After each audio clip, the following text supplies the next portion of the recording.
if I'm right. Oh, thank you, Anabhai. Thank you for that. Yes, so Felisa is saying, Anabhai, I think you need to, Felisa has got a query on the Chinese translation. Chinese translation, 1 minute. Is there? She need to unmute her mic and then she can translate. Okay, I think she's done that. Can you, all the translator, please unmute your mic? Okay, so all the translators, please unmute your mics now. We've got just a few minutes before we start. Hello, Deepika, good morning. So it's almost 4 p.m. because I think you're in India now, aren't you? And you are wonderful because I know you've been there with your husband and you're amazing. You attend every session on Zoom. Hi, Maria, good morning, all the way from Lisbon. How are you? Hi, Narayani. Good morning, all the way from Mauritius. And what's the time in Mauritius? Hi, Yulene. Good morning. So it's 5:27 a.m. in New York. Wow, wonderful. Oh, Sharon. So Sharon's saying she always feels so peaceful after these sessions. Oh, bless you. That's the aim. And you know what? We all take something from us, from this particular session. And that's wonderful. And I think it's the energy of each and every soul who attends. So let's have a look. Greta, you're saying it's 9:30 p.m. Wow, isn't that lovely? So it's soon going to be your bedtime, isn't it? Sorry, I think, are you okay, Felisa? There seems to be some problem on your side. Hi, Ramba. Good morning and a good day from South Africa. I'm so glad you managed to join us. Let's go down. We've got loads of messages. So Narayani, again, you're from Mauritius. Very warm welcome. Hi, Jaya. Yes. So I love what you're sharing. You said you've had a lot of moments within drama. And thank you for sharing that because, it's something I think each of us is going through. And it's also when we remember. So you are saying that the elements in Wales is a huge mirror of what is happening within ourselves and the settling within. How beautifully put. Absolutely. And you find this actually a very beautiful time for realizations and time to spend in meditation and with family. As your eldest daughter is expecting a baby, congratulations. Yes, everything is wonderful. And your comment about today's topic, forgiveness in the self is part of our journey for us to be able to fully transform. How beautifully put. That is so true. Hi, Smita, all the way from sunny Watford. Good morning, Anita from Poland. Oh, isn't it beautiful? Bonjour. Is it Joelle? I listen, I'm not very good at pronunciations, okay? So please forgive me if I pronounce your names wrong. Do correct me, write on the chat box, and I'll try and get it right for the next time. Hi, Lourdes, good morning. How is Portugal this morning, your end of Portugal? Good morning, Chantal, Sri Vidya, good morning. So it's 2:30 p.m. in Mauritius. Well done to all of you for having joined us. Hi, Dee, good morning. So Kent, is it sparkling with the sunshine and other light as it is here? Oh, good morning. Good morning, Usha. Lovely, lovely to have you with us. Hi. We've got lovely souls writing in their own language, but I'm afraid I can't read Chinese or Russian or French. So please bear with me. Mario from Philippines. Good morning. I know. So where have you been? Because we've been here every week and it's 6:30 p.m. there. Lovely. Isn't it lovely? Look at this. You know, our family, WandS family gets together from every corner of the world. And, whatever the time is, because it's irrelevant. Point is we are together. Hi, Nanda. Hello. So Jenny is sharing. She's saying she has been journaling on the 8 powers from last week, and she found it very helpful. And she really enjoys and takes benefit from our weekly Zoom. Oh, Jenny, thank you. Thank you to everybody who joins us. And thank you to you for sharing with us, because we're learning here from each other, we're sharing with each other every week. If there's something that happens, we like to come back and share. And also, if any of you want to share, what's your meditation practice going? How's that going? Oh, I love this message from Monique. She's saying, good morning from Belgium. It's raining here, but my inner sun is shining. Well put. Good morning, Christina. Good morning. Good morning. Hang on. So Brother Alex and Anabai, Brother Alex is saying, Okay. that he cannot allow recording. It seems to be disabled. So I don't know. Okay, Alex, his name is, I can't see on the... He's here. He's translator, Russian. He's up here. Yeah, translator can't record. No, I know, but the brother has joined in. So let's see. What's his name?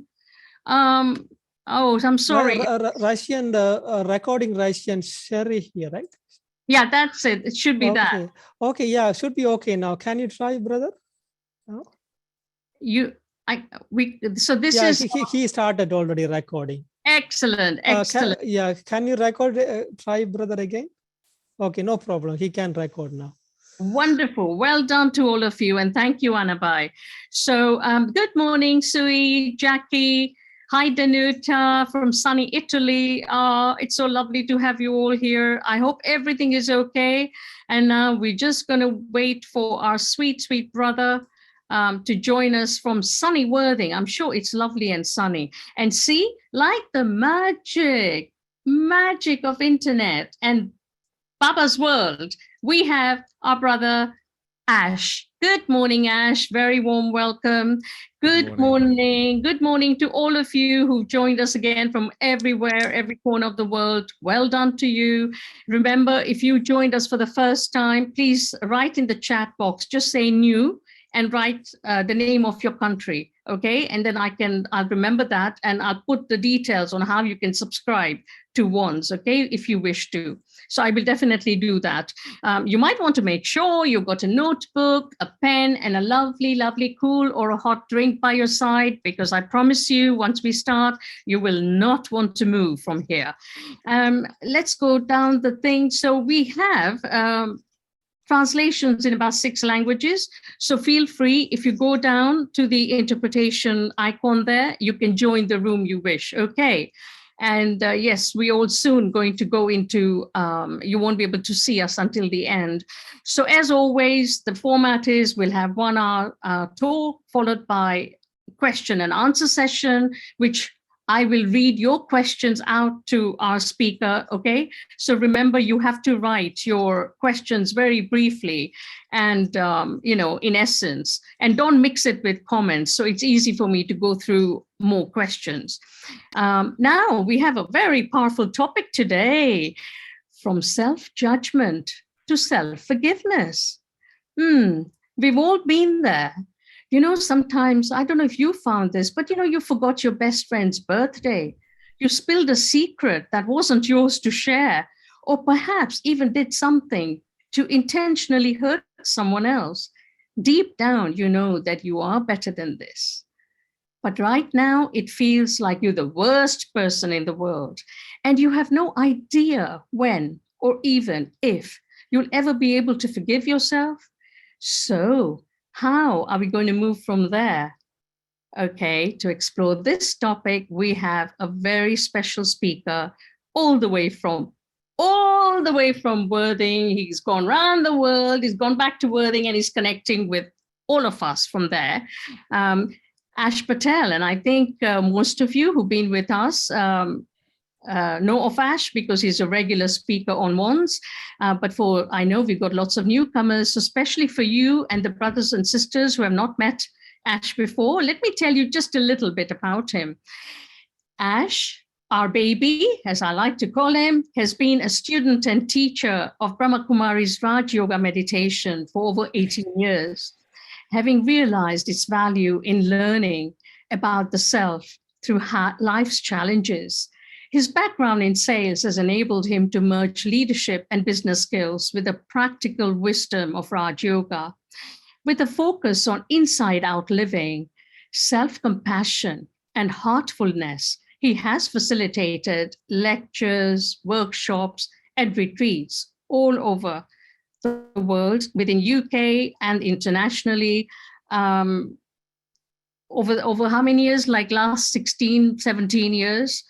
And, you know, for me, what I love about Ash is his easy and light manner and the deep authenticity with which he shares all the ups and downs, you know, of his journey, spiritual journey, and his journey in life, and the lessons and tools, you know, he has picked up along the way. And if you look at this, he's been with us from what, he was a baby, I think, when he joined Brahma Kumaris. And I mean, in fact, he's been on a spiritual path from, I think, babyhood, because I know his family was in Raj Yoga. But anyway, he will tell you more. Now, without further ado, let's give a warm welcome to Brother Ash. Welcome, Ash. Now, I will switch myself off, but I'm sitting here. If there's anything, we will connect. But otherwise, over to you, Ash. Very warm welcome. Thank you so much. Bye for now. Really lovely to have been welcomed with such a big heart. Thank you, Madhvi. And really nice to be with the WandS family. It feels like an ever-growing family. So it's lovely to see so many of you online for these. I think they're weekly now, aren't they? Yeah, weekly sessions. Very valuable indeed. So I'd like to just invite all of you just to join me for a minute of silence, a good way to start our session, and then we can dissect this wonderful topic this morning. Thank you.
Om Shanti.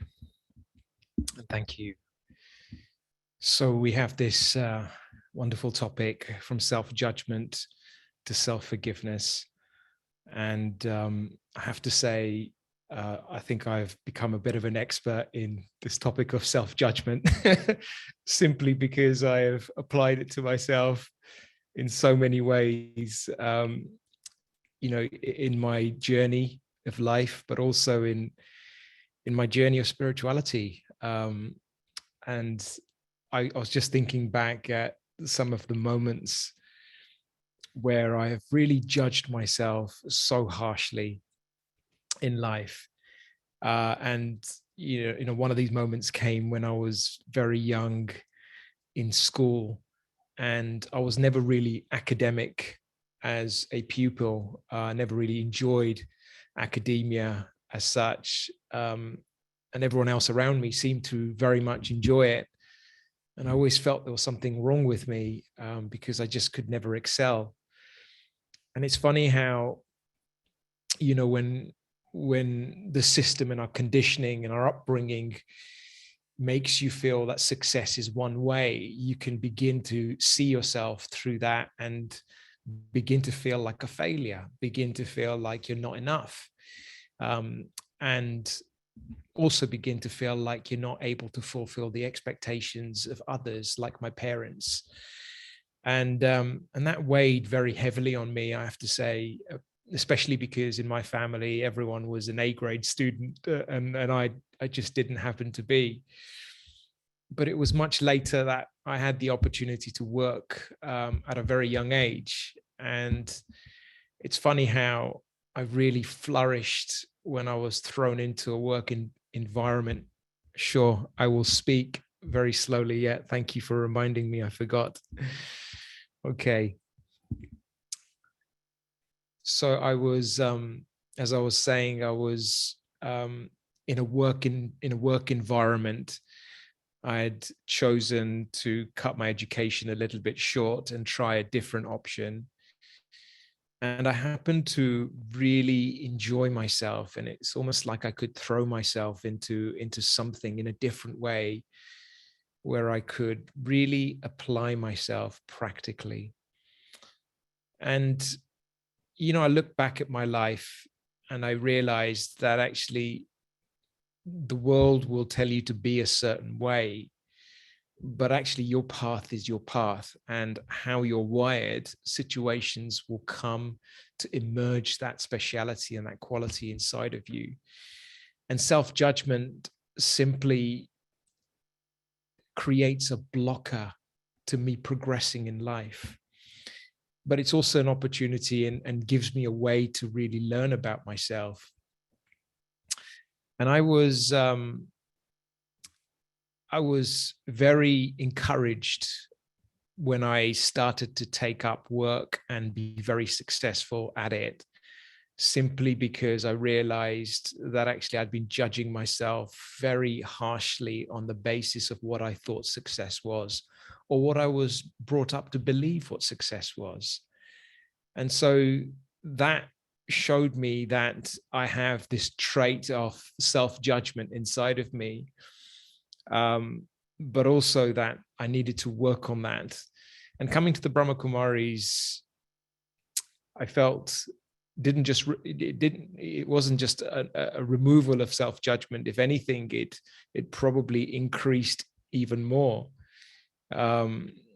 because I found that I was struggling to really apply and follow the lifestyle. And I would really put myself under an immense amount of pressure, and as a result feel tremendous feelings of guilt and shame as a result of not being able to follow kind of some of the teachings, and not being spiritual enough.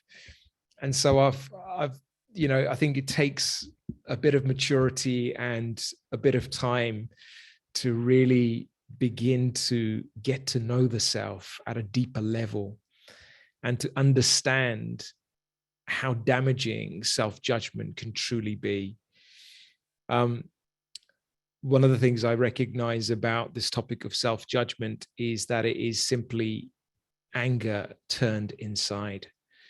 And when anger is turned inside, it not only absolutely destroys your spiritual stage and power, but it leaves you completely deflated, and it wears your self-esteem, your self-faith, your self-confidence completely down. And it takes time, I feel, on this journey to really get to know yourself with the depth of honesty. And the more we can really learn about ourselves and check ourselves, we can be compassionate with ourselves. Without understanding who we are, we can't truly be compassionate with ourselves. So this idea of self-forgiveness will never become a reality when we're holding so much self-rejection and self-judgment. And that's what self-judgment is for me. It is a form of self-rejection, and the feelings that are created as a result of self-judgment can actually sit inside of us and stay with us for such a long period of time. And I know I've had that when I haven't truly been able to face my inner world and understand what it is I'm feeling and why I'm feeling that. And sometimes, you know, it's easy for somebody to say, go and meditate when you're not feeling particularly good about yourself, without realizing that meditation actually isn't always the answer. And I have to say, this is what I've learned about my own journey, that we can have an idea and experience of the true self and realize that we are much more than the suffering self.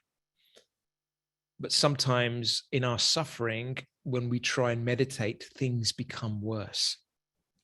We begin to project a lot of those feelings internally, begin to project into our minds. And that can leave us very contained with negative energy inside of us that we can't seem to shift, we can't seem to change, and we can't seem to release in any way until we've actually done some work to really see ourselves with truth.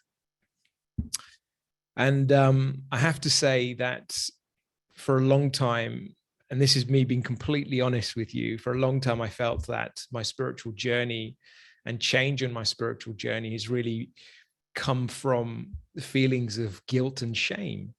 And that's not necessarily the right way to approach your spiritual journey, because often when we make mistakes, those feelings sit with us and you want to try and put them right, and you change your behavior as a result of feeling guilt and shame. But actually, when we're constantly evaluating ourselves in this way, and it leads us to feel shame, and it leads us to change our behavior on the basis of shame and guilt, then actually our learning and growing is only coming from self-hatred. And this is the one thing I've realized, is that when I hate myself, and, you know, guilt can say I have done something wrong, but shame speaks in a very damaging way. It says I am worthless. It says I am deeply flawed and worthless. And sometimes it takes years to really acknowledge that I'm living in shame, and I'm living with this deep feeling of shame. And that's kind of somehow guiding and creating those self-judgments and those thoughts about myself. And this is one of the bigger realizations I feel I've had on this journey, that a lot of these deeper feelings that sit within the heart actually begin to project these thoughts that we can't control about ourselves. And these thoughts repeatedly keep coming up and keep reminding us, and we believe them. And I know that was the case for me until I started doing the inner work of cleansing my heart. And I feel that this is such a big topic, and we'll come to this aspect of self-forgiveness.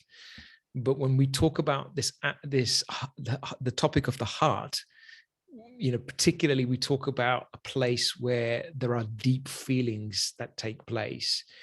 And deep feelings could be feelings of love.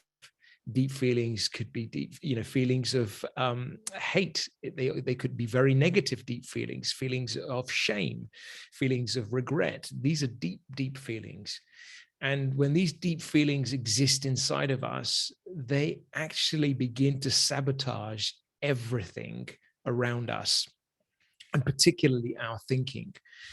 And sometimes, yes, we can change our thinking literally by observing it and transforming it. But other times we have to actually work at a deeper level.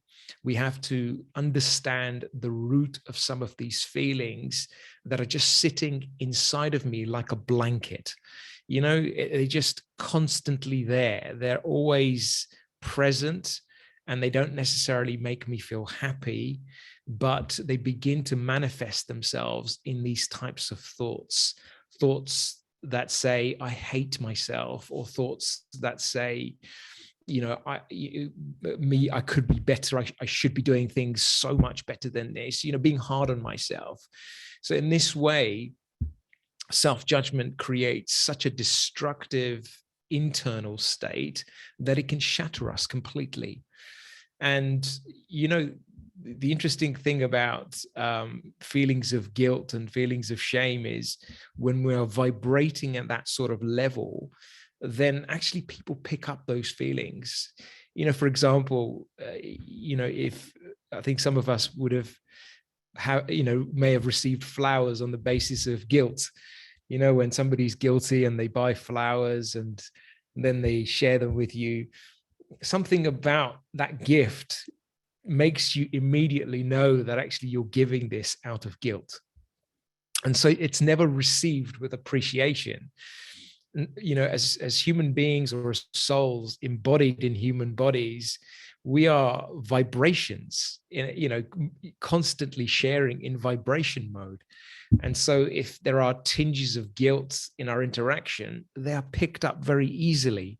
And so our actions are not necessarily, are less likely to be appreciated if they come from a space of guilt or shame, rather than if they are purely motivated to contribute to somebody's life.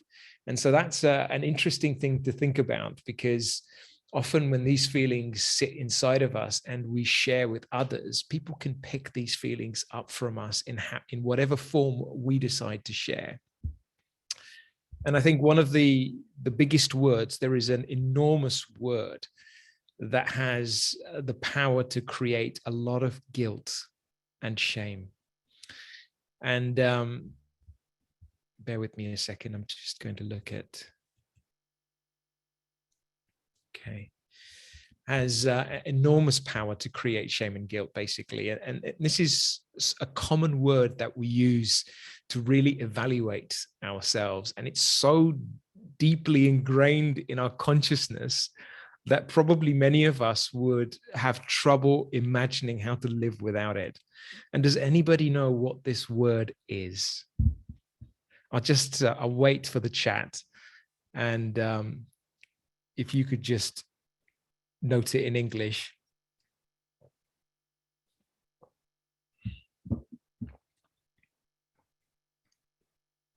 So there's a common word, and a word with enormous power to create shame and guilt inside. We use it very regularly towards ourselves. What is this word? If anyone has any ideas. Someone's saying paka, need, disappointment, guilt, conscience, self-pity. Yes, interesting. Okay. So someone has said should, and that's absolutely spot on. This word should, it has an enormous potential to create feelings. And someone is also saying, why didn't I? And that's very, very valid, because this word should, I should have known better. I shouldn't have said that. I should have done this, or I should have done that, or I shouldn't have done this. I should have been better than this. This word should resists learning, because it really implies that there is no choice. And I feel that as human beings, when we hear any kind of demand on ourselves, then we tend to resist. I don't know about you, but I know I resist, because it threatens our autonomy. It threatens our need for choice. And where there is should, there is absolutely no choice. And so this is the one thing I feel that I'm learning and still learning about myself when I use should towards myself. And that's an interesting thing, again, just to think about when, what is it that creates these feelings of guilt and shame inside of me deeply? And sometimes we need certain tools to really help us see clearly what is happening in our inner world. And I'll come to some of these tools when we're talking about self-forgiveness. But I just wanted to share a little bit more on this topic of deep feelings, particularly in relation to this topic of should, and how feelings of guilt, specifically when we make a mistake, creates, a sense that I deserve to be punished in some way. And I know in my journey, I have punished myself in such a harsh way, simply by turning these thoughts towards myself repeatedly without addressing them. And I think there's always a moment when we can do this to ourselves for a short period of time and realize. But then there are times in our life we can do this for a long period of time on ourselves, and it actually wears us down completely, that we haven't got any ability to respond to situations or to respond to our inner needs with any sort of power or strength. And this is where I feel I've had to do a lot of work on cleansing the heart. And this is a big topic that I know some of you who are aware of Dadi Janki, who used to be the administrative head of the Brahma Kumaris. She used to speak regularly about cleansing the heart, particularly with these deep feelings, and really acknowledging them and really surrendering them in your connection and relationship with the divine. And sometimes on this journey of self-forgiveness, we have to begin the process of self-realization, because unless we realize the magnitude of our mistake, we can't change it. We can't bring about that transformation in ourselves. And realization it requires such a level of truth and honesty within the self that it takes time to see, and it takes patience to see, but it requires time to myself. And I know some of the work that I've done on myself has taken a lot of silence, a weekend of silence or even weeks of silence to really unearth, because often we neglect what's happening in our hearts and the pain that's in our hearts by keeping our minds, keeping our senses very stimulated and busy, so that we're not having to face what is in our hearts. And the pain and suffering that we carry in our hearts simply sits there and diminishes any inner power and inner strength that we have. And the challenge with that, obviously, is we're not able to truly let go of any mistakes, or particularly the burden of any mistakes. So when we feel guilty and we have floods of waste thoughts coming, we can't control those thoughts because they stem from guilt. And only seeing what I'm going through with truth will really allow me to realize what it is I need to change about myself. And I remember one particular situation where I really struggled. I was in a position where I had to help somebody who hadn't really taken care of their affairs in a particularly appropriate way. So that burden of responsibility fell on me. And this individual was about to die. And I found it overwhelming to have to look after this individual as well as to tie up their affairs. And I'd made a few mistakes because I've never done anything like it. But I remember how much I judged myself for making those mistakes so severely that I found so much fear inside of me emerging at what would happen as a consequence of my mistakes. And I had to go through a process of really just acknowledging what feelings I was having internally. And I realized that as I started writing about it, because writing became a very useful way for me to just express everything that I was feeling inside of me. And as I started to write, I realized that one of the biggest feelings that I was holding in this situation was regret. And it's funny, I to this day, I look at what I'd written, and there was some amazing things that came out, that poured out from the heart. And one of them was, I didn't ask for help, and I really needed to. And this is a deep insight. You know, when we feel regret in any situation and we judge ourselves incredibly harshly, we can not forgive ourselves until we're able to see what's happening in our hearts with clarity. And one of the other things I wrote was that I haven't really fully forgiven myself because I haven't truly understood the massive lesson that I have to learn from all of this. And so it was interesting for me just to begin to acknowledge what my heart wanted to say rather than what my mind was fearing. And, you know, I had to acknowledge that I wasn't diligent enough. I hadn't really considered the magnitude of my responsibility. Everything worked out. The reality was everything worked out in that situation. So a lot of the thoughts and fears that were eating me up didn't manifest themselves in a real way. And, you know, the start of self-forgiveness for me was approaching and acknowledging everything in my heart with crystal clarity.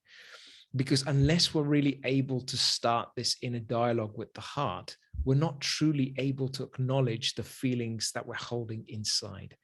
And these feelings disrupt the way we think, disrupt the way we address, you know, we lose confidence as a result of our thinking, purely because we're holding on to heavy, heavy feelings inside. And so this journey of self-forgiveness starts with an immense amount of kindness towards the self, coupled with a brutal amount of honesty in the self. And I know this has been a really important topic, particularly when we're trying to understand, you know, what are the steps that we can take in order to really start to learn lessons rather than to punish ourselves as a result of self-judgment. Because where there is self-judgment, there is no learning. Sometimes we can think we are being honest with ourselves, but we're not, because when we're being honest with ourselves, there will be a feeling of lightness. But when we see our mistakes and we think we're being honest with ourselves, but it makes us feel down about ourselves, then we are judging ourselves. So sometimes we have to see ourselves and recognize that if we're making mistakes and we think we're being honest with ourselves, but we're feeling low about ourselves, then that is only self-judgment.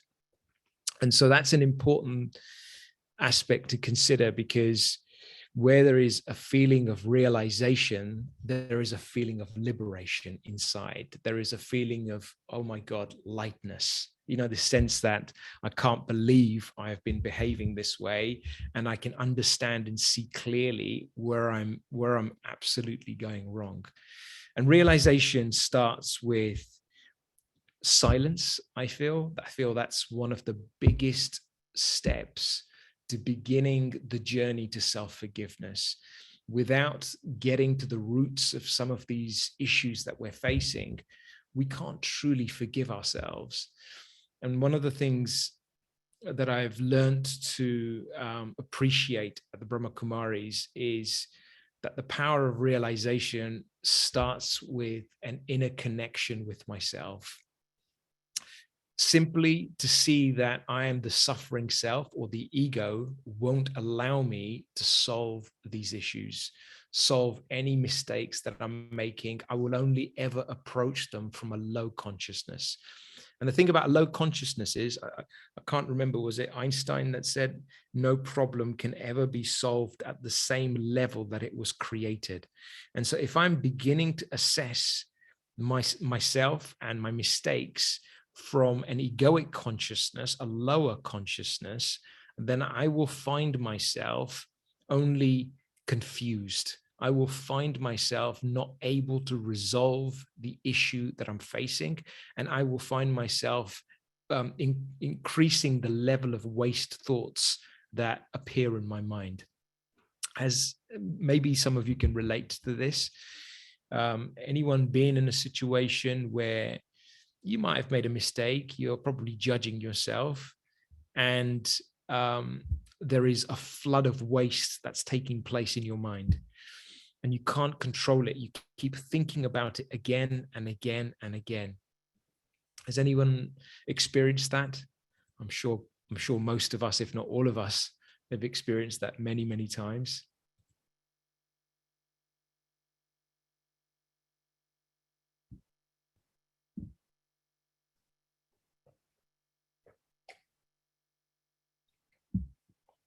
Regularly, people are saying yes many times. And that is a sign that at the level of the ego, I'm beginning to analyze situations. And when I'm trapped in analysis from a point of suffering, I cannot resolve situations. And so this is an important thing to check. Am I analyzing a situation, or am I in a mode of reflecting? And for reflection to take place, there needs to be detachment.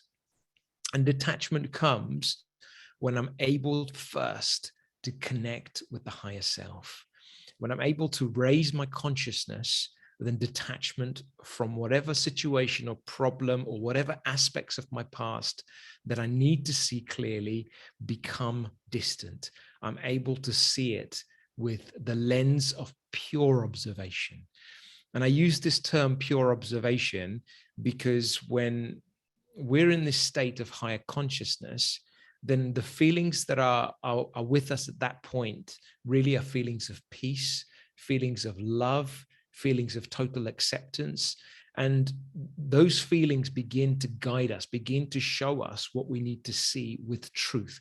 They allow our inner truth to start working for us. And so silence becomes the first entry point to self-forgiveness, because it allows us to raise our consciousness so that we can be detached, so that we can apply a pure observation to whatever it is we need to see clearly in our lives. And sometimes the overthinking mind will definitely begin to calm down, and the problem hasn't gone away. The situation is still there, but now it doesn't affect me like it used to. And I'm not judging myself unfairly or critically as a result of it. And I'm able to then see the roots of my thinking. And I feel that this is the key in order for us to create change. This is the key in order for us to begin the process of realization. And without that step of detachment, I'm not able to see truthfully. And I remember a time when I was judging a few others in my life very harshly. Often when we find ourselves judging ourselves, we will really be taking it out. So our self-anger will be really launched towards others. We will be judging others in a very harsh way. And often that becomes a sign for me to see where it is I'm judging myself. And I recognized as I went through this process of reflection that their anger was only triggering my own inner anger. And so judging others and judging myself were very, very linked. And as I was able to see the roots of why I was judging them, I realized two things. One is that I would find myself drawn to their defects and weaknesses. And when my attention is drawn to their defects and weaknesses, then it would only create thoughts of irritation inside of me. And I would hold those thoughts in my awareness each time I would see them. And so therefore I would be holding, and I use this term, stamp of negativity. I would create a stamp of negativity towards others. And that is an interesting hold that we put people under when we're judging them. We put them under a stamp of negativity simply because we're seeing something about them that doesn't align to our values. And when I was noticing that, I recognized that actually I was only increasing my own inner anger. So they weren't responsible for the way I felt. My own thinking and my own vision was responsible for the way I feel. And you know, that this is another big lesson I feel that I've learned on the path of spirituality, is that other people are not responsible for the way I feel. But we're conditioned like this since childhood, you know, where maybe our parents speak to us and say something along the lines of, you know, if you don't do your homework, that will upset me. And, you know, we then begin to think that actually, you know, other people are responsible for the way we feel because we've been conditioned this way. And this conditioning doesn't just appear in this birth. It's probably a conditioning we've been carrying for many births. So it's very, very deeply entrenched. I wanted to just do a bit of an experiment with all of you as well. I'm just going to share an image on screen. Bear with me. And I'd like to invite your comments in terms of what you see.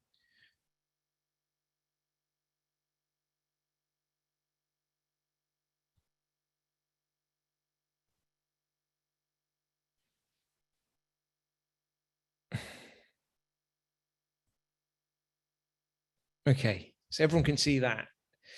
So feel free to comment on what you observe in there.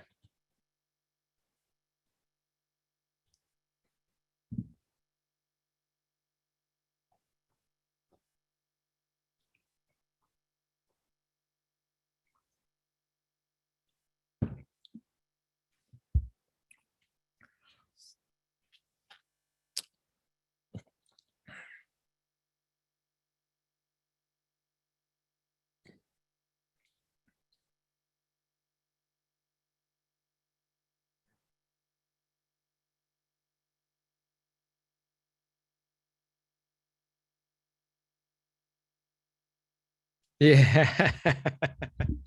Yeah, a few of you know this. A very interesting experiment that Einstein did, actually, and it fascinated me because I think the story goes he'd asked the classroom, you know, he put this up in front of everyone, and clearly 9 out of 10 is not 91, it's 90. But that was the one that everyone's attention was drawn to, that one mistake, rather than the 10 other ones that he managed to get correct.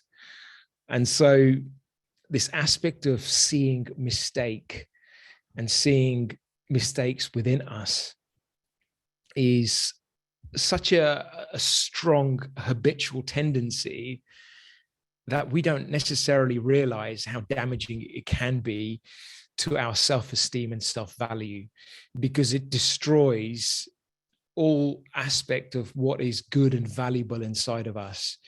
And when we begin to delve into our mistakes, we lose all aspect of value inside of us. We begin to see defects only. And this is an interesting dimension of suffering, I feel.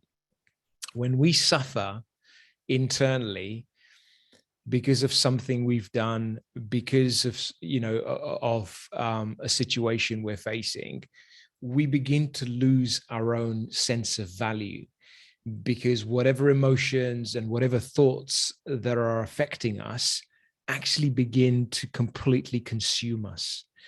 And this example was an interesting one because, you know, turned inside, it's exactly the same. You know, we feel bad. Exactly. Someone's just said, I feel bad when I've made a mistake. And so it's such an interesting experiment to see within ourselves is, what am I drawn to when I'm suffering? And often I'll be drawn to a defect or a mistake that I've made, and I will punish myself for that mistake. And in punishing myself from that mistake, I will forget all of my value, everything that I've done that has been beneficial, that has been positive, that has been uplifting. And I will hold on to that one mistake because the consciousness of the ego is so powerful. And this is why when we begin to do any reflective work on ourselves on the path of spirituality, we have to start with upliftment. We have to start with love. Because if we don't start with love, we will always start assessing ourselves from our mistakes. We become mistake conscious. We begin to judge ourselves on the basis of our mistakes. And then from that, we begin to create belief systems about ourselves that we hold on to in our lives. So belief systems could be, I'm not good enough, or I always get things wrong. And these unknown belief systems just get lodged in our awareness and in our minds, and they don't shift. They disrupt our thinking. They affect us in different situations. And so when we're talking about the journey to self-forgiveness and the steps to self-forgiveness, one of the first steps is really to begin to see my value and to start by acknowledging and appreciating the self. I'm just going to take a few moments to have a look and see some of the comments that have come through now. Bear with me. Yes, I think some of you missed the mistake. It was it was the last one. But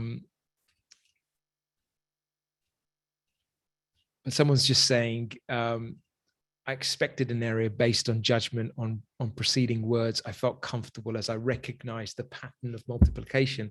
I enjoyed the rhythm. I queried the 9 times 10 solution and dismissed as an error accepted. Enjoyed stepping back. Thank you. Okay. Yes, someone's also saying that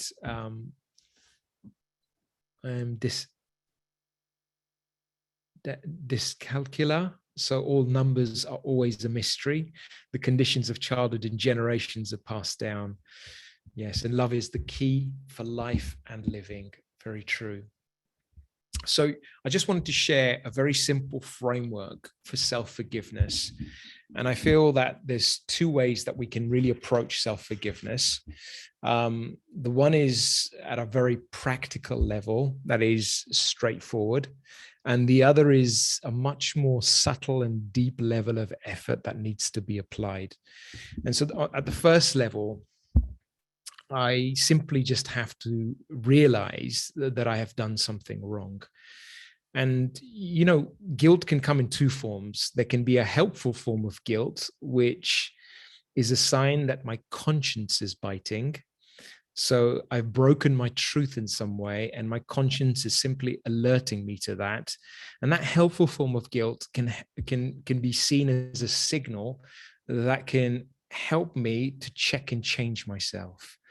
The other form of guilt is an unhelpful form of guilt, which is when we can, assess ourselves against unrealistic expectations. So, we've all perhaps been in a situation, in our lives where perhaps, we've had a sense that we've forgotten somebody's name, as an example. And, we feel guilty as a result of that. Or perhaps we should have said something and we didn't, and we feel guilty. Or perhaps, we didn't acknowledge somebody and we feel guilty. So we can set very high expectations and unrealistic expectations and measure ourselves against that. And that can create feelings of guilt. So they can be very unhelpful. So sometimes, we have to realize, that I've done something wrong. And that internal checking is helpful in order for us to assess that. And if we've honestly realized the mistake, then we can move on from it. Because when there's honest realization internally, we are free. When we are free in our minds, that mistake won't pull us, because realization brings a sense of learning. And this is where we can either choose to continue to feel guilty, or we can learn a lesson from it.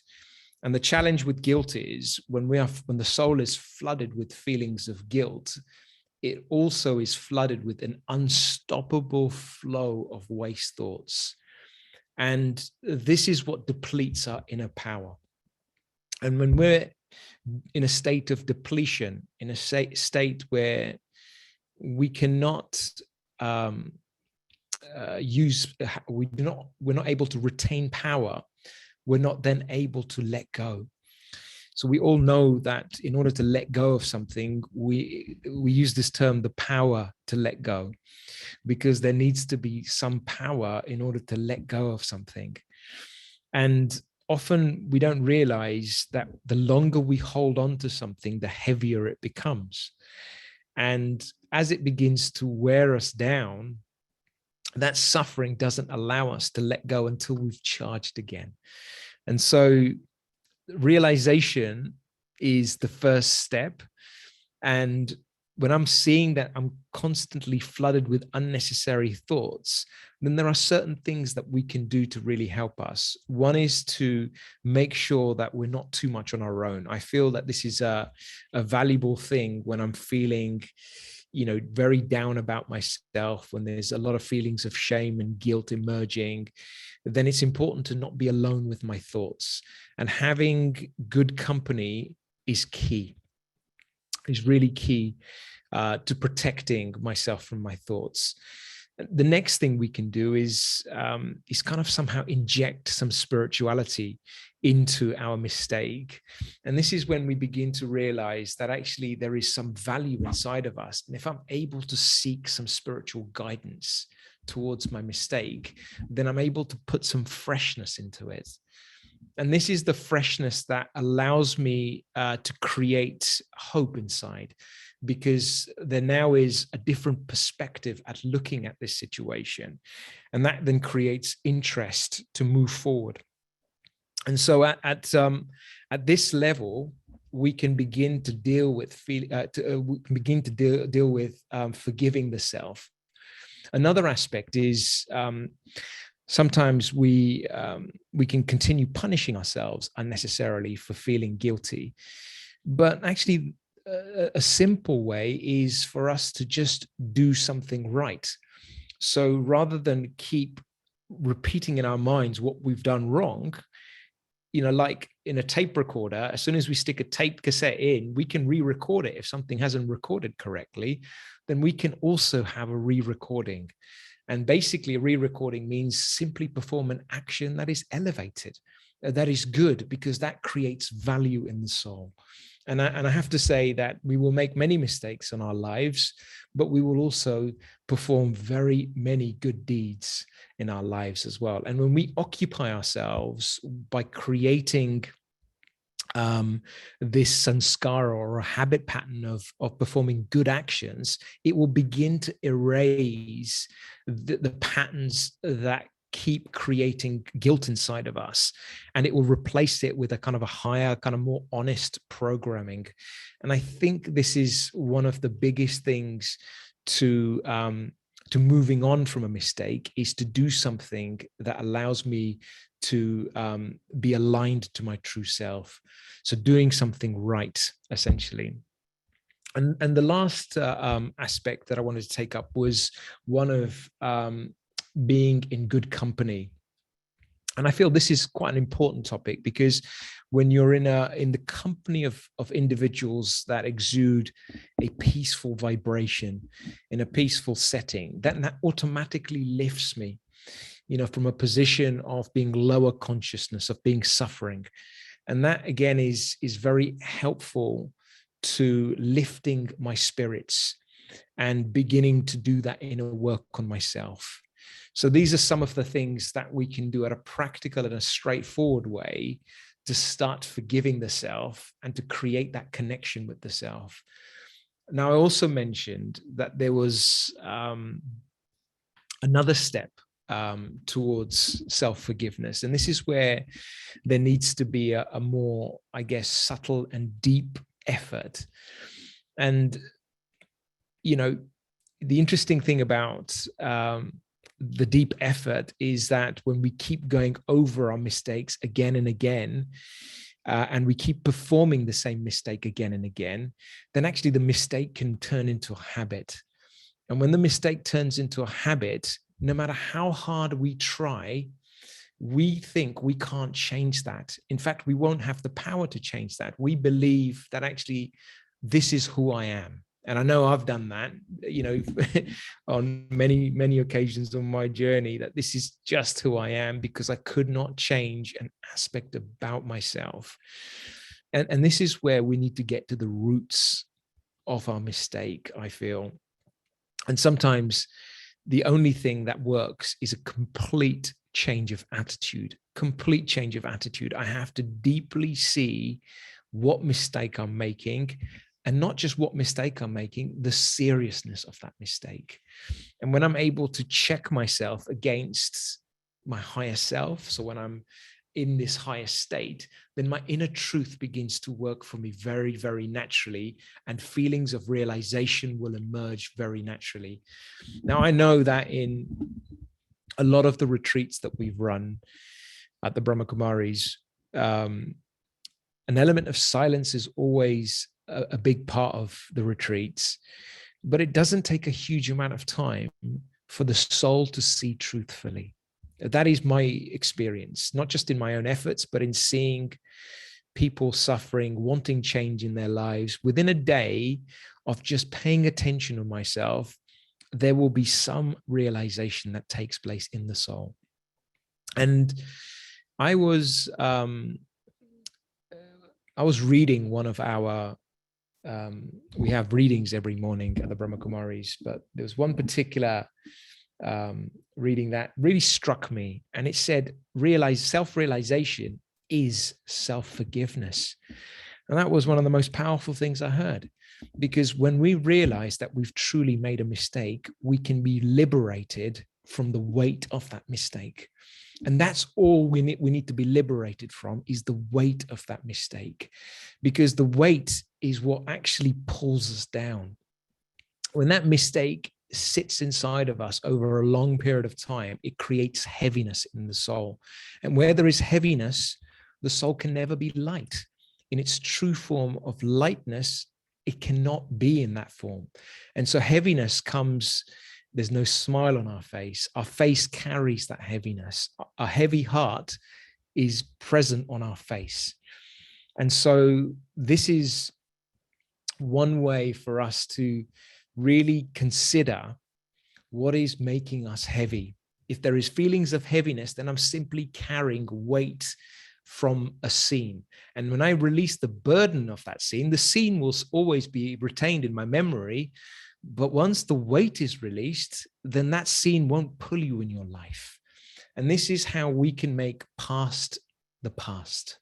And I'll end on this topic for the next couple of minutes, that our mistakes often define us. I know they've defined me in a big way until I've released them through self-forgiveness.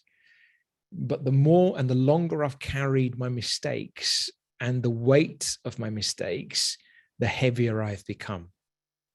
And when I've been free from this burden, and literally I have forgiven myself and I've released that memory, because I've remembered where I've taken sorrow, and I've realized, I've gone through that process of realization, I have truly become free. So I can still remember the memory, but that memory doesn't pull me.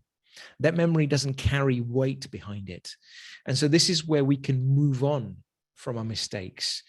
It's not that we forget completely. No, it's that no longer begins to pull me anymore, because the weight is gone and the soul becomes light again, and the soul can move forward. And I've witnessed so many moments in retreats over the last 10, 15 years, that where there is realization. Someone's just mentioned, Ganesh has just mentioned, there's an opportunity. What can I learn from it? That's what realization brings. True realization brings liberation from learning about what I have gained and what I can truly let go of to protect myself. And so this is something I wanted to touch on, because often we don't necessarily have an outlet for all of the things that are affecting us on an internal level. We need to be able to express that and clarify that. And I know some of you have mentioned journaling. I know some of you know that I'm very keen on journaling as a topic, because it's helped me to really understand myself and understand my feelings and emotions, particularly the deeper feelings and emotions. And when you're able to write and acknowledge that, then I'm able to give myself that love. And Sister Jenti of the Brahma Kumaris once said, she said, honesty is simply the start of loving myself. And I really love that comment, because that's all it is. When we're able to be honest with ourselves, then I'm able to love myself. That is a sign that I'm loving myself. So I'm going to stop there. I think we covered a number of different things today. I'm hoping there was some value and some practical things that perhaps you can take away in your own journeys. This is a never-ending topic, I feel, even for myself on a regular basis. I have to constantly check how much I'm evaluating myself in situations and how much am I truly observing, or using pure observation to see myself in a loving and detached way. Om Shanti. Thank you. Thank you so much, Ash. We're getting lovely, lovely comments about how much people have appreciated all your sharings. And like I have been saying to all the newcomers, you are in for a treat, and you can see that. And the clarity and the simplicity with which he shares. And, I've always loved it. And by the way, he does do amazing sessions on journaling. Ash, I was just wondering if at some point you want to do a special event just on journaling on Zoom. It's just a thought. I'm putting the thought out, and you might want to consider that. But I think that would be really helpful, because I know I found it very helpful. Okay, so when I put my number in there, it's really for you souls to subscribe and write to me, to get links for recordings, blah, blah, blah. But anyway, some of you have opted to write to me privately, just to say, feel free. If you just send the message to hosts and panelists, what will happen, and type N on top, your question, your name will not be read, because this is the general practice here. We like to read each other's we help each other, we converse with each other. So it's entirely up to you if you wish to share your name or not. So I'm going to come to that question a bit later, but Amra's got an interesting question for you. She's saying, what if we are afraid of other people's reactions and blame more than our own connection, then we are connected to our own feelings? So any thoughts on that? Yeah, I think this is an interesting one, where we fear what other people may think of us, and perhaps even fear their reactions. And that is, again, a sign that I need to work on myself to strengthen the self, because we can't change the way others will think or feel, but we can make sure that from our perspective, we are being non-violent in every way in our communication. And that's the best we can do. And this is, the language of non-violence is a powerful language. If we speak with moralistic judgments, then we will definitely face a reaction from others. And often the language that we use cannot be helped because of all of the work that we've done on the inside in our awareness and our attitudes. If they're already negative and polluted, by the time the words come out, not only will they carry the tone of what we're feeling and thinking, but the words that we choose will be very judgmental towards others. And so, when people react to what we say, they often reacting to the tone, and they're often reacting to moralistic judgments that we hold about them. But when we're able to provide observable behavior about somebody, then they will not respond in a violent way. And this is where we need empathy. We need a connection with another individual empathically, so that we're not, if they may criticize us, we recognize that actually underneath the criticism, there is a message here. And what is that message? What is this person trying to convey? Because people only criticize because there's an unmet need inside of them, not being heard by us. And so if we're able to take people's criticisms and judgments towards us as a gift and see them in a completely different way and see what is it, the need that they have that I'm not able to meet, then I'm able to really connect with them empathically. And this is big work that Marshall Rosenberg had done, nonviolent communication. It's worth looking into his work.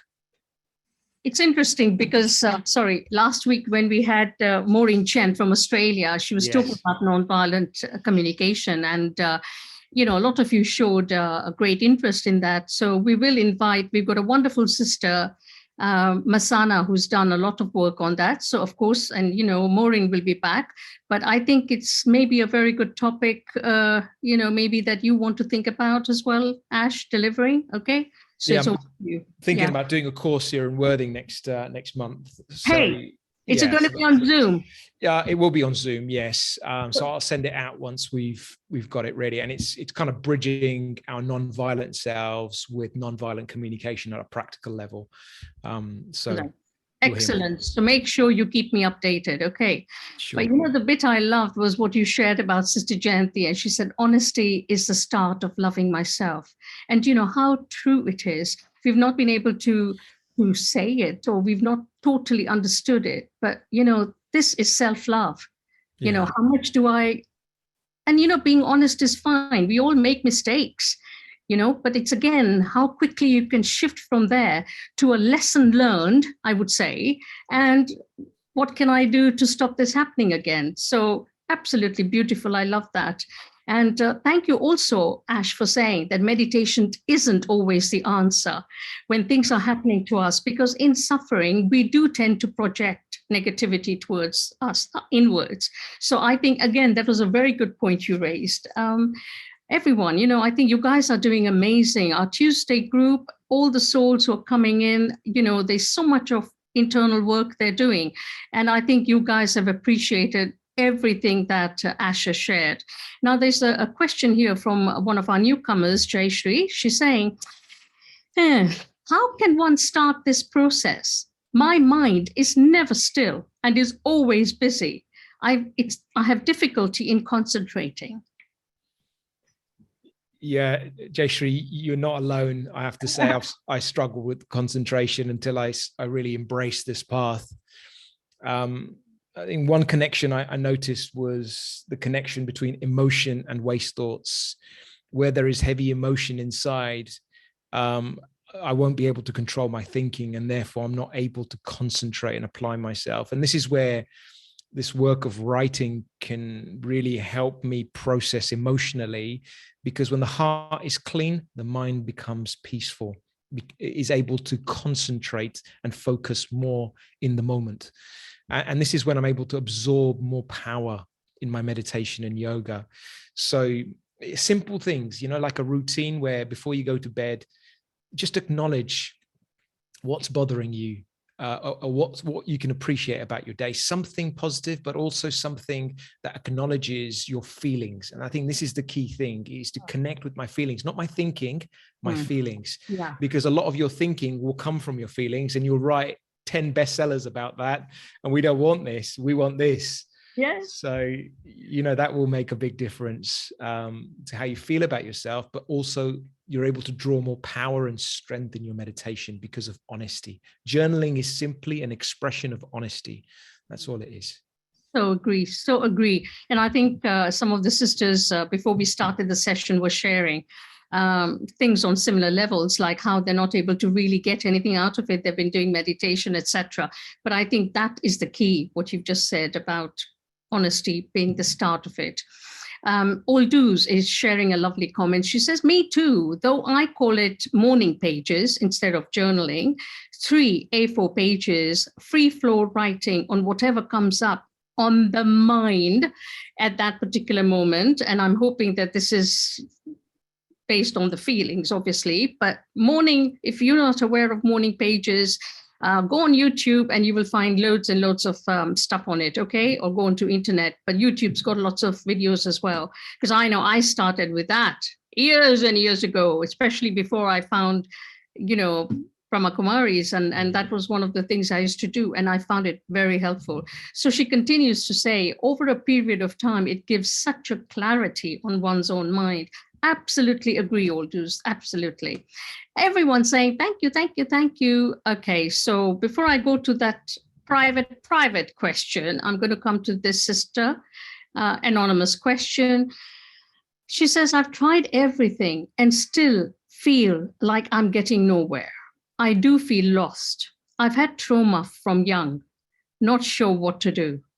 Actually, if you don't mind, Ash, I would like to read out the other question, which is sort of to do with childhood, if that's okay with you. Yeah, sure. So again, this is a relatively new sister to the group. And probably, according to what she was saying, she hasn't been drawn to a spiritual place as much as she's been drawn here. So she's still really learning, and she's such an enthusiastic sister and really wanting to make a difference to her journey. So anyway, this is her anonymous question. She says, since I can remember, I was and continue to be blamed by my family for anything and everything that goes wrong at home.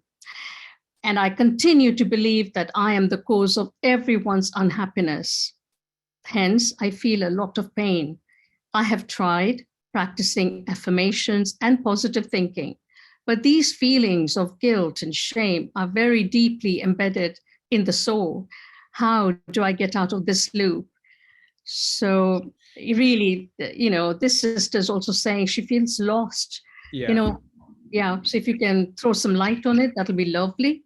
I mean, it may not necessarily be a quick answer to this, but I'm just going to give you a high level feel for this, because someone mentioned trauma earlier. We didn't cover this as a topic, and it's a topic on its own, if I'm honest with you, because a lot of our emotional reactions, intense emotional reactions, probably stem from some form of trauma in our lives. And when trauma exists, or if we've experienced trauma in our life, then it will manifest in patterns of behavior that you cannot control. So you may find yourself repeatedly behaving in a way that no matter what you do, you cannot control it. It controls you. This is a sign that perhaps that behavioral pattern comes and stems from a traumatic event in your life. And a traumatic event is nothing more than an intense scene where you have absorbed a tremendous amount of pain, but you have also created self-beliefs about yourself that are so deeply ingrained inside of us. And trauma healing is work that can only be done with the divine. And it requires, I can say this wholeheartedly, because on this path of Raj Yoga, there are 2 traumas in my life that I have been able to release. And both of them have taken me on an incredible journey where I've had to invest time on myself, silence, connection, truth. And this is where, we have to, first of all, create enough charge in the soul so that the soul is able to see truthfully. So the first step is to break and create a new routine that allows me to grow energetically. That will then take me on to the next phase of my development, which is to deal with this trauma. But initially, having power will help. So, Brahma Kumaris run guided meditations on an evening basis. I would highly recommend you don't meditate on your own, but come for guided meditations, because you'll have a kind of an experienced meditator creating that vibration through uplifting words that will allow you to draw strength. And that's what you need more than anything, is strength, because all of that pain and shame that you're holding inside is depleting you. And so having power will help you to tolerate, will help you to discern, will help you to just be kind to yourself. Also, I was just going to say, for those who need to isolate, we have loads of things available on YouTube. And also for some sessions, you can connect online, through webcast, etc. So if you have any queries on that for the newcomers, do connect with me and I will send you whatever information I have. And on that point, we offer Raj Yoga meditation course and many other positive thinking, etc., self-esteem courses that are free. And so if you wish, again, write to me. You don't know anything about it, I can send you the links, okay? So thank you for that. And Diana is sharing. She says, every word is so relevant, because she has been journaling on forgiveness this week. And this is what we get, drama, the magic of drama. This is what happens when you set your intention. The universe will send you things that are right for you.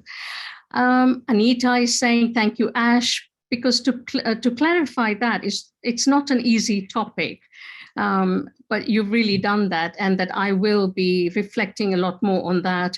Narayani is saying, thanks, Ash, such a clear analysis of self-judgment. Now I'm going to move down. Let me see the loads. I've got 51 messages and I need to scroll down there. Yeah, nice comment from Aldous, but I'll allow you all to read that. Jenny is saying, okay, could you offer any framework for journaling on this topic specifically, please? For example, how to begin, perhaps which questions we may ask ourselves. Yeah, sure. So there's two things. One is your journaling is working if you're feeling lightness. So that's the first thing I'll say, is the proof that journaling is working for you is you will feel this burden lift. You will feel lightness. You will feel the heart being the pen being an extension of your heart, and it will just flow. It will make spelling mistakes, but it will just begin to flow from a space that is not the mind. The technique of journaling that can be helpful for most people who don't journal on a regular basis is spiral writing. This engages your conscious approach to writing, which is normally left to right on a page, and your logical mind gets in the way. But when you spiral write, so you're writing in a spiral either on the inside out or outside in, you're turning the page as you write. That scrambles your brain in the best way possible and instigates automatic writing. And this allows you to write from a deeper space, from your subconscious, from your heart. And that will, again, allow you to flow. The questions you can ask yourself, very simple. One is, what do you feel? What's bothering you? What's making you unhappy? These are really good qualification questions. The next question is, what do you fear and why? That's a good question to ask yourself, because often when there is emotion, there is ego. Ego has been affected. Where there is ego, there is attachment. Where there is attachment, there will always be fear. And so fear, acknowledging fear and type of fear is important. And sometimes you will find that you have multiple types of fear. So that's a good question to ask yourself. What do you fear and why? And it could be something as simple as, I remember in one of my journaling, I wrote, I fear the worst possible outcome. I fear suffering, that the burden of my mistake is something that I will have to carry. I fear loss. I fear uncertainty because I do not know what I need to say or what I need to do. Allow the inner child to speak in this way. Third question is, what am I attached to, or what are my needs? This is an interesting one, because where there is ego, there will be needs and there'll be attachments. And attachments are simply my desire to control a situation. I'm attached to my opinion. I'm attached to being right. I'm attached to a person. Where there is attachment is there is suffering. And so I have to acknowledge this relationship between attachment and suffering. That's the third question. Fourth question is, what does my inner wisdom tell me? And this is the accumulation of everything the soul has heard and experienced, and everything that's contained in the soul. It will speak to you in its wisest form. And when you tap into that question, it will guide you. Often when you go through a process like that, if you're able to answer those four questions, or even just take one question, what's making you unhappy, what's blocking you at the moment, that acknowledgement can free the soul. So that's a good thing to look at. Just to acknowledge your feelings means you can accept them. When you accept them, the resistance stops. You can understand. So hopefully that helps. Wonderful. Yes. So there's a question here. Oh, by the way, loads of you are still writing in saying how, is it possible to watch this recording again? My dear brothers and sisters, I have put my information there. You need to subscribe. These are the GDPR rules. I cannot just send things out. Okay. You have to officially subscribe to us, giving us your permission so we can send you the information as well as recordings. So please do connect with me. I have put the WandS email and my WhatsApp number on there about 3 times. So you might want to scroll. Is that okay with everyone? So question from Jem. She says, is it possible to forgive yourself without forgiving others that are responsible for the mistake I made and for my emotional pain and suffering? What? Forgive yourself without forgiving others that are responsible for the mistake I made. One of the things we've learned here is if I make a mistake, it's my mistake. Again, I cannot really, they could be the triggers, but mistake, if I've done something, I have to take responsibility for it. But over to you, Ash, if you want to add anything on. I think self-forgiveness is the first step. That's right. The second step is seeking forgiveness from the other person. The third step is seeking forgiveness from the one above. And that's the order that, if I've ever created hurt in anybody's heart, then that is the process I need to. And if I've absorbed hurt, we often think giving pain is a sin, but taking pain is also where there's a need for self-forgiveness, where we break our feelings of peace and come into a state of disarray. We need self-forgiveness for taking sorrow. It's interesting what you've just said that, because, I think the question is, how do I not forgive others who I feel are the cause of my mistake? Anyway, it doesn't matter. We go through this. So what and my way has always been, I know this sounds really bad, but the first thing I think is sort of myself, divine, and but that also triangle changes depending on the situations. But Jem, I hope you find the way out of that. Okay. And I hope it's clarified for you. Let me just quickly go through. Everyone's saying, thank you so much. Very, very helpful. You were amazing. So Danuta is saying, okay, my sense of being guilty come out in dreams. During the day, I manage somehow, but often I wake up with this terrible sense of guilt towards my mother, who passed 6 years ago. I think that's what you're saying, Danuta. So mother's left the body and she still has a lot of guilt about whatever happened between the mother and daughter. I'm really sorry to hear about that. I think, I've come across a number of individuals that have experienced that, particularly on, a loved one passing away.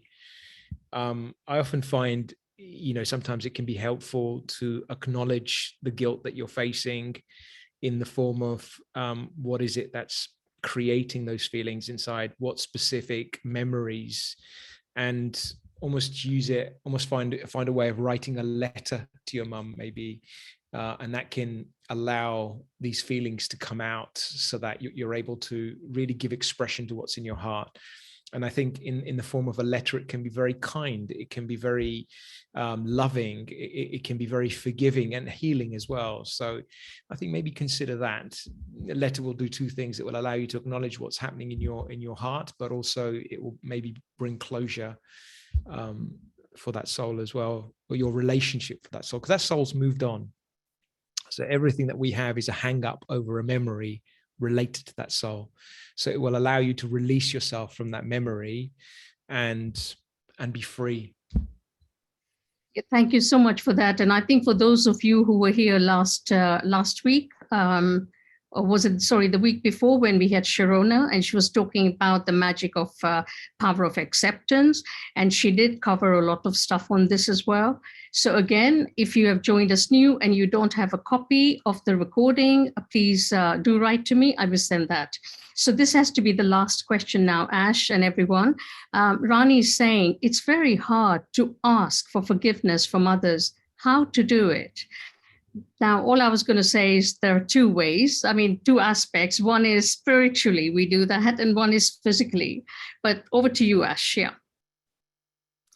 Please give some tips to this. I suppose, when I think of forgiveness, I never think of asking for forgiveness, because once, I suppose asking for forgiveness in asking to be forgiven is another thing.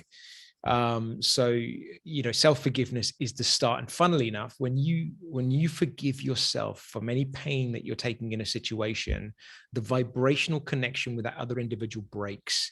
That individual doesn't feel a sense, they're able to move on as well. And so, when you say sorry without having gone through this process of self-forgiveness, the other person won't feel like you've said something that you mean it. But when you've forgiven yourself, you won't even have to say sorry. Your vibrational energy will be felt by the other person, and they will naturally forgive you. That is my experience of forgiving the self.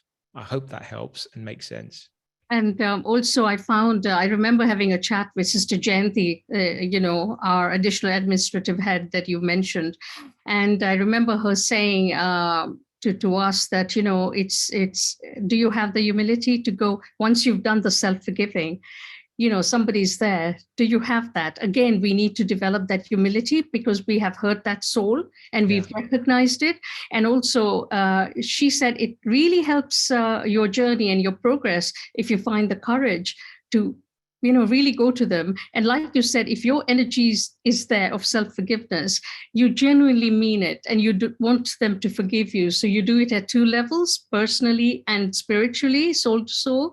And I found that very helpful, especially with my mothers and brothers, whatever. So yeah. Closer connections. Yeah. Yeah. Okay. I'm sorry, Brother Chinmaya Falalan, I think your question personally, I think it's been answered by Brother Ash, but if you're not sure of it, please go through these recordings. You will get all your answers. And you need to write your questions earlier. Yeah. This is why I've been prompting you to write as soon as Ash finished. Okay. So let me just thank you all from the bottom of my heart for all of you beautiful souls, our lovely, lovely family, for joining us from literally every corner of the world. So have a lovely, lovely day. And to let you know, for next week, on the 1st of March, we have with us Brother Bill Seymour from Spain. And he's got a lovely topic, overcoming procrastination and laziness. Now, this is something which a lot of you have been writing in about, okay? So also, please, can I invite all the translators to now unmute their videos so that we can, yes, Marie, Pavitra, Brother Anabai, he's our wonderful brother without whom we would not be able to send the recordings out to you. So let us see, Anabai, we'd love to see you. Alex, hi Marie, everyone, just looking who else is here. Okay, Brother Sergey, we'd love to see you. And Manuel, are you there, dear? Okay, Felisa, lovely. I can't see, oh, there she is, Pavitra, lovely. You can't see others. No, you will not be able to see others. You will only see the hosts and the panelists because we've got nearly 200 people online and you will not be able to see them or hear them. There would be a lot of noise, etc. Of course, to the technical team, where is our brother Anna? We would like Anna. Thank you to all of you. And no, Anna, Ash, just we want you to do a very short meditation and we all will join you. So big thanks to all the translators. They are amazing angels. And to each and every one of you, we look forward to welcoming you next week. And big, big heartfelt thanks to you, Ash. And let's have a final couple of minutes of meditation, powerful meditation from you. And thank you. Thank you to the translation team, and apologies if I was going quicker and too fast for you. So apologies for that. I will try and go slower next time. Oh, wonderful. Okay. Absolutely no problem. Okay, so let's just have a couple of minutes of meditation together. Let us just take a deep breath in and release fully. And now just turn your attention to the center of your forehead.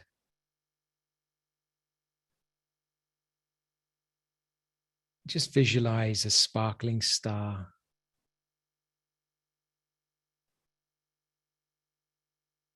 And as this star illuminates across your forehead,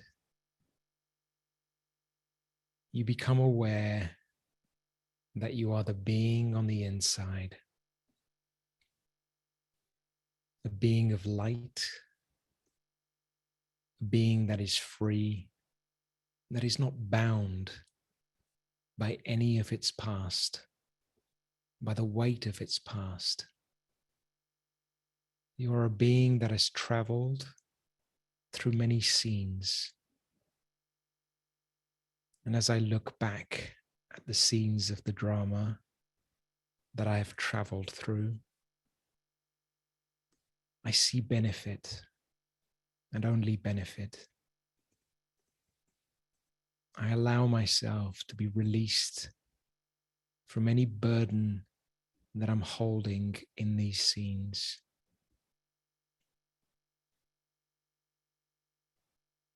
Heart begins to feel lighter,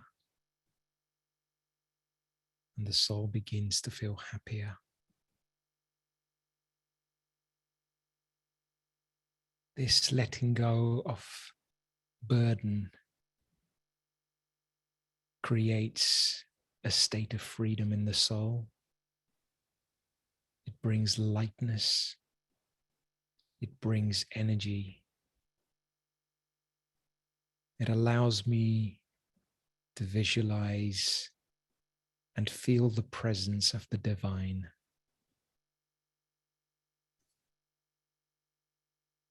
In connection with the Supreme, the one who has total acceptance and understanding of my journey. I am truly able to experience forgiveness inside. The love of the divine is all I need to be able to see myself in the mirror of my heart. I keep my internal mirror clean, and my mind will automatically become peaceful. Om Shanti. Thank you. Om Shanti, everyone. Lots of love. Have a wonderful week, and we look forward to welcoming you next week. Take our love with you to Worthing and wherever you are. Everyone, take care. And if you wish to join the group, remember, please sign in a little bit earlier, okay? Okay. Take care, everyone. Look forward to welcoming you. Bye, Ash. Lots of love to all our translators. For sure. Big love back to you. Lots of of Om love. Shanti. Take care. Om Shanti. Bye now. Bye. Bye, Anna. Bye.